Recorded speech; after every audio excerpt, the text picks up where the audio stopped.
चलिए 10 के दमदार ट्रेड्स में आपका स्वागत है। वीडियो में रहेंगे आपके साथ और हमारे साथ पिछले शो से आशीष बहेती और राजेश सातपुते बने हुए हैं। साथ ही अमोल अठावले और सौमिल मेहता भी जुड़ेंगे। साल 2026 में मार्केट के मेगा ट्रेंड पर बात करेंगे 361 की प्रेसिडेंट अनु जैन से, और वहीं मार्केट टेक्निकल्स पर हम बात करेंगे जेएम फाइनेंशियल सर्विसेज के director and head of research Rahul Sharma से। हमारी खास सीरीज़ ये कहाँ फंस गए हम में आशीष चतुर्वेदी एक और स्टॉक के बारे में बताएंगे जहाँ पर इन्वेस्टर्स बुरे फंसे हैं। इससे पहले एक नज़र जरा आज की लिस्टिंग पर लेकर आइए जरा। आईसीआईसीआई प्रू एएमसी की लिस्टिंग और 21% के प्रीमियम के साथ यहाँ पर लिस्टिंग होती हुई 78 लाख शेयर्स ऑलरेडी फर्स्ट टिक में एनएससी पर ट्रेड हुए और करीब करीब अब ऑलमोस्ट 1 करोड़ शेयर्स की तरफ हम बढ़ रहे हैं। बहुत ही शानदार वॉल्यूम है यहाँ पर। अच्छा इशू अच्छे प्राइस पर आया तो ठीक ठाक रिस्पॉन्स यहाँ पर मिलता हुआ। चलिए अब जरा एक बार मार्केट पर आते हैं। निफ्टी डे हाई के करीब वापस 25,963 पर 147 पॉइंट ऊपर। इसके अलावा सेंसेक्स करीब करीब 500 पॉइंट ऊपर, बैंक निफ्टी 180 पॉइंट ऊपर। मिड कैप में अच्छी तेज़ी है, हालांकि तेज़ी थोड़ी कम हुई है मिड कैप में। जो सुबह की तेज़ी थी उसके मुकाबले वहाँ से जो एक समय पे इंडेक्स करीब करीब 350 पॉइंट ऊपर था, अब 250 पॉइंट ऊपर, लेकिन एडवांस डिक्लाइन अभी भी अच्छा है। आज काफ़ी स्टॉक्स हैं जहाँ पर अच्छे मूव्स हैं। डीवीज लैब्स अभी भी एफएनओ का टॉप गेनर 3% ऊपर। लॉरस लैब्स में अच्छी तेज़ी है 3% ऊपर। Polycab, Vodafone Idea, Tata Elxsi, Bandhan bank ban से बाहर आया, यहाँ पर अच्छे मूव्स आते हुए। टाटा मोटर्स, पीवी, ये कुछ स्टॉक्स हैं जहाँ पर तेज़ी है। मंदी वाले स्टॉक्स में एलटीआई माइंट्री 3% नीचे। इसके अलावा Nuvama, HDFC, AMC, Shriram finance, यहाँ पर आज थोड़ी सी आपको प्रॉफिट बुकिंग दिखाई देगी। वीरो जी चलिए, तो ये थी अब तक की बाजार की छोटी सी समरी। अब एक काम करते हैं, यहाँ से पैनल से बातचीत करते हैं और शानदार लिस्टिंग आईसीआईसीआई प्रू की, बहुत ही शानदार लिस्टिंग। और ये पैनल आपकी स्क्रीन पे राजेश सतपुते जी, आशीष बहेती जी पिछले कार्यक्रम से, इस कार्यक्रम में भी फ्रेश पर्सपेक्टिव लेके, ताज़ा तरीन नजरिया लेके सौमिल और अमोल अठावले जुड़े हैं। आप सभी को नमस्कार। Amol, good morning. आपके दो ट्रेड्स इस वक्त के? नमस्ते एंड गुड मॉर्निंग। दो पिक्स के साथ जाना चाहूंगा। एक कॉन्ट्रा पिक में मैंने अपोलो हॉस्पिटल पिक किया है। काफी ओवरसोल्ड है, यहाँ से रिवर्सल फॉर्मेशन हुआ है, मुझे लगता है टेक्निकल बाउंस बैक ड्यू है। 6950 के आसपास है। पोजिशनली टारगेट निकल कर 7200 के, 7250 के, और स्टॉप लॉस उसका रहेगा 6850 का। और ट्रेंडिंग स्टॉक में मैं देख रहा हूँ कि रिलायंस एक काफी प्रॉमिसिंग फॉर्मेशन में है, 1565 के आसपास है। पोजिशनल पॉइंट ऑफ व्यू से 1625 तक के मोमेंटम कंटिन्यू रहने के चांसेस चार्ट्स पे दिख के आ रहे, और स्टॉप लॉस उसका रहेगा 1535 का। एक कंसोलिडेशन के बाद एक हायर बॉटम फॉर्मेशन फॉर्म हुआ है, अप ट्रेंड है, और मुझे लगता है जब तक ये 1535 के ऊपर है, रिलायंस में पॉजिटिव मोमेंटम कंटिन्यू रहने के चांसेस चार्ट्स पे दिख के आ रहे। ओके, चलिए ये आपके लिए अमोल जी की दो ट्रेड्स। रिलायंस पर ट्रेड ली गई है तो एक स्टैंडर्ड डिस्क्लेमर एक बार फिर से चला देते हैं स्क्रीन पर। Saumil, good morning. सौमिल, आपकी दो trades. Good morning to everyone. मेरे दो ट्रेड्स होंगे। पहला होगा पेटीएम पर। पेटीएम में फिर से एक ट्रेंड रिजम्पशन के साइंस दिख रहे हैं। 20 और 40 डेली मूविंग एवरेज के ऊपर आज कट हुआ है, एक डाउनवर्ड स्लोपिंग ट्रेंड लाइन ऊपर टूटी है। ग्रेट सेटअप, ऑलरेडी एक अप ट्रेंड में है, मुझे लगता है वहां यहाँ से फिर से एक नई ट्रेंड शुरू हुई है in the short term. So the stop loss would be 1285, target होगा 1380 पर। दूसरा स्टॉक है मदरसन। मदरसन में भी वेरी सिमिलर, ऑलरेडी एक अप ट्रेंड में है, एक एबीसी करेक्टिव खत्म हुआ है on the daily charts, taking support at 20 daily moving average. Great setup यहाँ पे। स्टॉप लॉस रखेंगे 116 पर और टारगेट होगा 127। ओके, सो मतलब आपकी बाय कॉल। आशीष बहेती जी, आपके दो ट्रेड्स। जी वीरेन जी, पहला जो ट्रेड रहेगा एमसीएक्स पे खरीदारी की सलाह रहेगी। क्लीन स्ट्रक्चर है, स्ट्रेंथ में रहा ये स्टॉक, और अगर आप वीकली चार्ट देखेंगे तो वापस स्टॉक अपने जो 3 वीक के हाईज बन रहे थे उसको सरपास करने के लिए तैयार है। In fact fresh all time high पे वापस मूव करने के लिए तैयार है। तो यहाँ पे 10,800 के टारगेट के लिए इसमें खरीदारी की सलाह रहेगी। जो स्टॉप लॉस इसमें मेंटेन करना, वो 10,200 का एसएल मेंटेन करे। दूसरा जो स्टॉक में अच्छा लग रहा है वो है बायोकॉन का। यहाँ पे भी 400 का एक स्ट्रॉन्ग रेजिस्टेंस एरिया था, स्टॉक उसको अप्रोच करता हुआ देखने मिल रहा है, और हमें लग रहा है स्टॉक वेल प्लेस्ड है 415 तक के मूव दिखाने के लिए। तो यहाँ पे खरीदारी की सलाह है। जो स्टॉप लॉस इसमें मेंटेन करना, 390 का एसएल मेंटेन करें। ओके, अब चलते हैं राजेश सातपुते जी के पास। राजेश जी बताइए आपकी दो ट्रेड्स। अनुज जी, देखिए पहला ट्रेड जो रहेगा वो रहेगा ग्रासिम पे। मुझे लगता है ग्रासिम का इसका चार्ट एक बेहतरीन चार्ट है।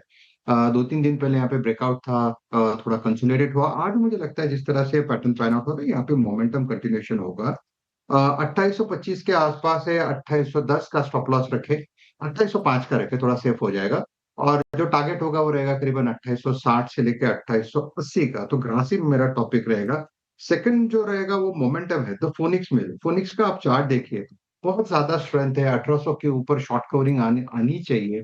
तो 1800 के नीचे स्टॉप लॉस रखेंगे 1790, थोड़ा हाई रिस्क है। 1790 के स्टॉप लॉस के साथ लॉन्ग करेंगे। 1860 1880 तक का स्विंग मुझे लगता है यहाँ पे आएगा, क्योंकि ये बहुत ही क्लीन ब्रेकआउट है। तो phoenix and Grasim.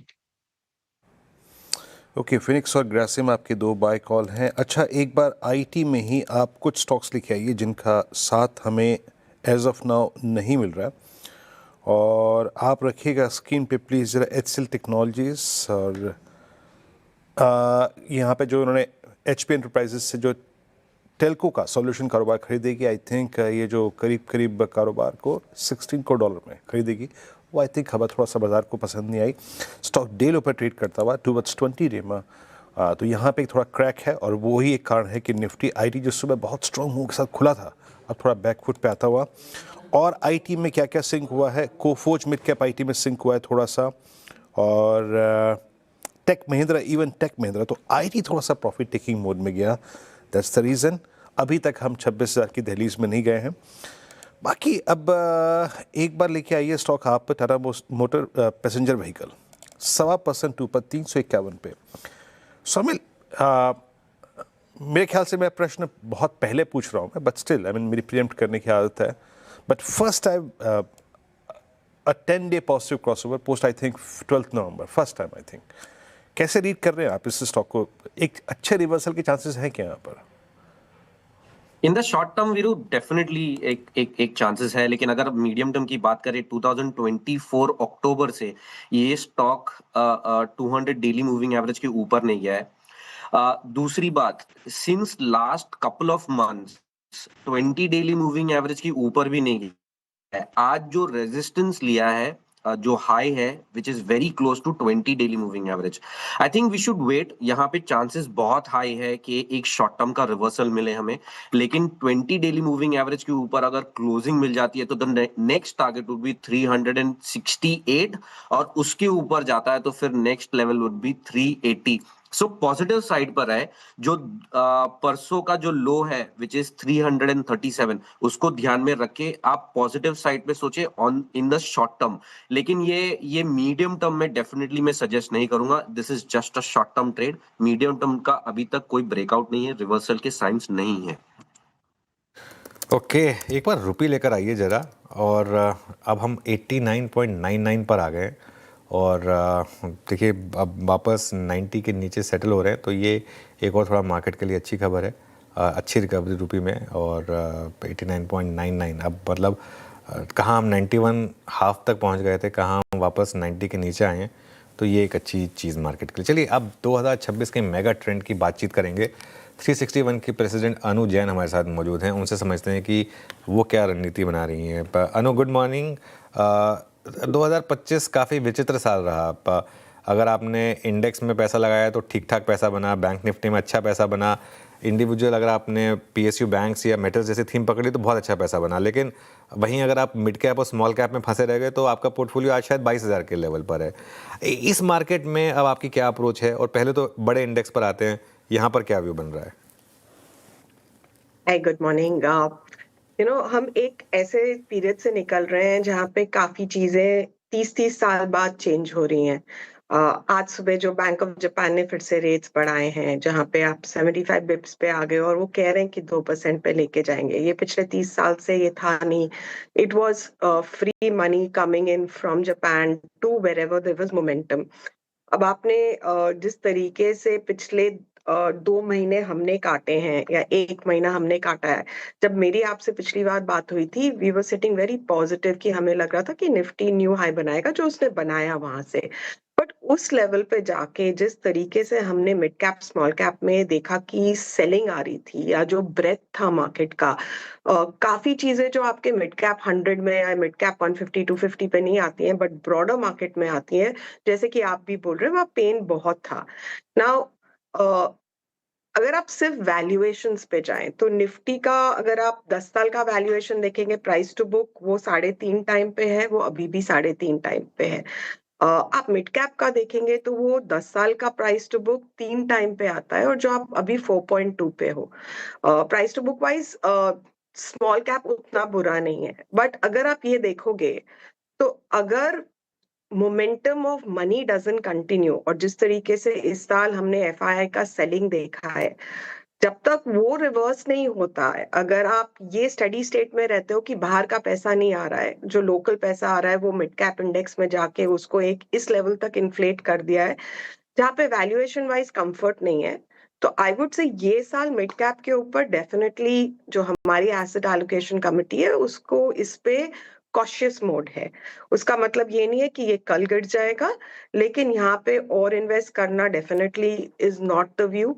I think large cap small cap mid cap में अगर मुझे एक सालाना एलोकेशन करना हो तो आई would B 90% large cap, because large cap relatively valuation ठीक है।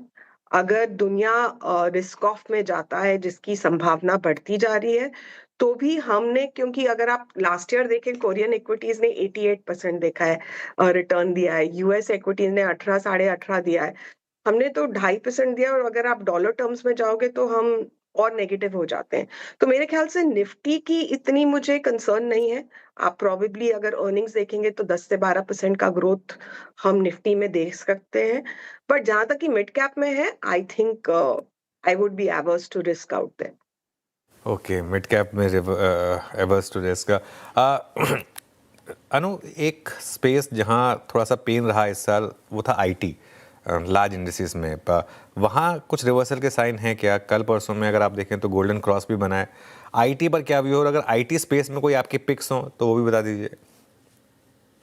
जी, हम लोग इनफैक्ट पिछले 2-3 हफ्ते जब वो चार्ट्स चल रहे थे हमने भी रिविजिट किया था, बिकॉज हम काफी टाइम से नेगेटिव थे एंड हमने वो डिस्कस किया हुआ है आपसे।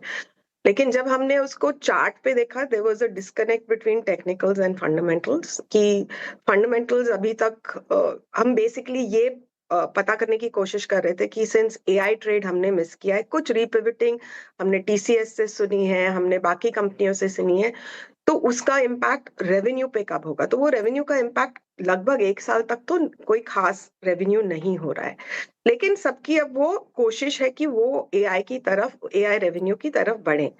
कल जो एक्सेंचर का रिजल्ट आया है उसके बाद एक्सेंचर डाउन था, मैं देख रही थी कि इन्फी का एडीआर ऊपर था और उसके चलते आज सुबह आपने ओपनिंग देखा, बट इनफैक्ट एक्सेंचर ने ग्रोथ फॉर 27 1% से कम करी है। तो अगर आपका मल्टीपल 22 टाइम ट्रेलिंग है, आप 3% के ग्रोथ पे हो, तो इस समय तो मैं उस सेक्टर को फंडामेंटली हाथ नहीं लगा सकती। मोमेंटम है उसमें, शायद उसमें वो 3-4% का मोमेंटम चलता रहे, लेकिन उस इंडेक्स में भी और 2% के ऊपर हेडरूम कम लग रहा है। That is technically short term, but fundamentally I would still hold कि इसमें अभी भी इन्वेस्टमेंट के लिए मुझे वो चार्म नहीं दिख रहा है जो शायद मुझे फार्मा इंडेक्स में दिख रहा है। तो आई वुड से कि अगर मुझे डिफेंसिव प्ले करना है, earlier it used to be tech which used to be the place, I think अब वो अगर जिस भी दिन आपका थोड़ा बहुत भी टाई अप यूएस से टैरिफ्स पे होता है, I think that will be the index which you have to watch out for the year. अच्छा अनुज जी, नमस्कार, वीरेंद्र बोल रहा हूँ। हाँ, ये CY25 स्ट्रगलिंग CY25 मोर और लेस PSU बैंक्स को बहुत बिलोंग करता है on the stronger side. I mean जो इंडेक्स मतलब मार्च 2025 में कहाँ 5400 का था, now it's trading at almost 8300। But पिछले एक महीने से पोस्ट पॉलिसी एक अनवाइंडिंग के इश्यूज हैं, थोड़ी टर्बुलेंसेस हैं। निफ्टी PSU इंडेक्स एक मिड टर्म एवरेज 50 डेमा को टेस्ट कर रहा है। एक अच्छा ईयर होने के बाद अब आपका टेक क्या है? अब PSU बैंक्स पे क्या करना चाहिए, and that differential between private bank and PSU banks जो पिछले 3 महीने से परसिस्ट कर रहा है, आप उसको कैसे ट्रीट करेंगे अब? So my take is price to book times, what we are seeing on return wise, they are okay. अगर आगे जाके कहीं पे भी NPAs बढ़ते हैं because of consumption related issues, that would be a problem 6 months ahead. तो I don't see a problem at least for a quarter, 4 months. But खास करके अगर मिड कैप स्मॉल कैप में प्रेशर रहेगा तो वो मार्केट कैप के अनुसार चलेंगे. तो may be the bigger PSUs will not get impacted. The smaller PSU banks will still get impacted. Overall, I would be very selective in that also. मुझे SBI definitely पसंद है in the larger PSUs. Coming down to BOB PNB उसके नीचे थोड़ा सा concern आ जाएगा because अगर मैं एक पूरा एसेट क्लास जो मिड कैप और स्मॉल कैप के ऊपर थोड़ा सा कंजर्वेटिव हो रही हूँ साल के लिए तो उसमें वो भी आ जाते हैं. बट ओवरऑल बैंकिंग पे पॉजिटिव है. PSU banks will also continue to perform. So it's not a red flag there but it will just be a thing to protect on the mid cap small cap side out there. अच्छा, अभी just आपने एक divergence की बात की थी I mean, और जहाँ पे आपका झुकाव थोड़ा सा फार्मा की तरफ था. फार्मा में क्या एग्जैक्टली CDMO प्लेयर्स की तरफ ध्यान देंगे आप, या फिर हेल्थ केयर को अगर मैं थोड़ा सा वाइड करूँ फार्मा को, हेल्थ केयर पे जाऊँ, वहाँ 3 महीने में सबसे स्ट्रॉन्ग एक थीम थी जो हॉस्पिटल स्टॉक्स की, वहाँ पे अनवाइंडिंग है. मैं stocks like Apollo, like Fortis, like max health care, कैसे ट्रीट करेंगे आप फार्मा और हेल्थ केयर को इस वक्त? आई would be positive pharma health care में, चाहे वो डायग्नोस्टिक्स हैं या चाहे वो हॉस्पिटल्स हैं. एंड डायग्नोस्टिक हॉस्पिटल्स में हमने दोनों में करेक्शन देखे हैं. I think without giving into technical prices to enter, I think यहाँ से as a SIP, as a break, कि every weakness you buy into it, I think this makes sense. The whole point is कि defensive trade India में एक banks बचा है और एक हॉस्पिटल्स या आपके फार्मा CDMOs बचे हैं. कोई खास और डिफेंसिव बचा नहीं है. तो ये नहीं कह रही हूँ कि अगर निफ्टी गिरेगा तो ये नहीं गिरेंगे बट ये रिलेटिवली कम गिरेंगे. एंड निफ्टी पे हम काफी डिसेंटली न्यूट्रल है, पॉजिटिव है. We are not negative on the Nifty. So I would be positive banks and pharma for the full year. And उसमें चाहे वो डायग्नोस्टिक्स हो, उसमें चाहे वो हॉस्पिटल्स हो, CDMOs हो, all 3 constituents would work into it. Gold और सिल्वर पर अब क्या व्यू बन रहा है अनु आपका, क्योंकि इस साल की सबसे शानदार एसेट क्लास वही रही है? जी, सही बात कही आपने. मैं US टर्म्स में फॉलो करती हूँ गोल्ड को, नॉट इन रुपी टर्म्स. तो ये 4380 का जो रेजिस्टेंस है वो काफी स्ट्रांग है. अगर इसने ये क्रॉस किया तो आपको $200 का मूव गोल्ड पे और मिल सकता है. जहां तक की रेंज है वो नीचे में और $200 है. एंड आई थिंक ओवरऑल अगर कहीं पे भी रिस्क ऑफ आएगा, gold definitely will be more positive. इस साल सिल्वर ने आउट परफॉर्म किया है गोल्ड को. सिल्वर के अगर आप टेक्निकल्स देखेंगे तो अभी ये 65, 66, 67 पे चल रहा है. इसका एक 70 के आसपास काफी स्ट्रॉन्ग रेजिस्टेंस है. अगर ये 70 क्रॉस करता है तो पैराबोलिकली 80 का टारगेट आ सकता है. बट आई थिंक अगर ये 53 से 58 के बीच में कंसोलिडेट करने जाता है, that is the place where you can reinvest. Because इसका ये 30% मूव जो पिछले 1 महीने में आया है वो काफी पैराबोलिक रहा है. जहां तक कि गोल्ड की सवाल है, आई थिंक गोल्ड में अभी भी आपको गवर्नमेंट्स का फ्लो दिखता रहेगा. So overall that 30-year change which I'm saying in the cycle, that applies to gold also, would stay constructive on gold. अच्छा मैम, रिलायंस पे आपका टेक क्या है? आई मीन, अगर इंडेक्स को 26,300 के ऊपर डिलीवर करना है, Reliance is almost tracking previous high जो करीब मेरे ख्याल से 1580 के आसपास का था जुलाई 2024 का. अभी आपका टेक है रिलायंस पे इन आइसोलेशन, इंडेक्स का एक हैवी वेट? हाँ, सो जैसे कि मैं बोल रही हूँ कि इंडेक्स पे मुझे 10 से 12% का रिटर्न दिख रहा है. वो मुझे इंडेक्स के जो बड़े कॉन्स्टिट्यूएंट्स हैं उसमें ज्यादातर कुछ उसको आउट परफॉर्म करेंगे, कुछ माइल्डली अंडर परफॉर्म करेंगे, बट एवरेज रिटर्न आपको 12-13% मिलेगा. तो I think Reliance is also in the track कि वो आपको यहाँ से 12-13% सालाना रिटर्न दे सकता है. डीमर्जर है, हमें पता है कि वो आएगा. वो कंस्ट्रक्ट के अनुसार वो किस प्राइस पे लिस्ट होता है तो वो 12% आपका 16% भी हो सकता है. बट ओवरऑल आपको 12 से 16% के रिटर्न एक्सपेक्टेशंस सारे लार्ज कैप से, आई think that would be fair. I think the change जो आया है ना कोविड के बाद, हमने 2-3 साल ऐसे देखे कि हमने इंडेक्स के ऊपर चाहे वो लार्ज कैप हो, मिड कैप हो, बहुत हाई नंबर्स देखे हैं. आई थिंक इस साल वो एक मेंटल मेकअप चेंज करना पड़ेगा कि आपको बड़े नॉर्मल रिटर्न्स से you should get use to normal returns. You should be accepting कि निफ्टी 10-12% रिटर्न ही दे पाएगा या 13% मैक्स.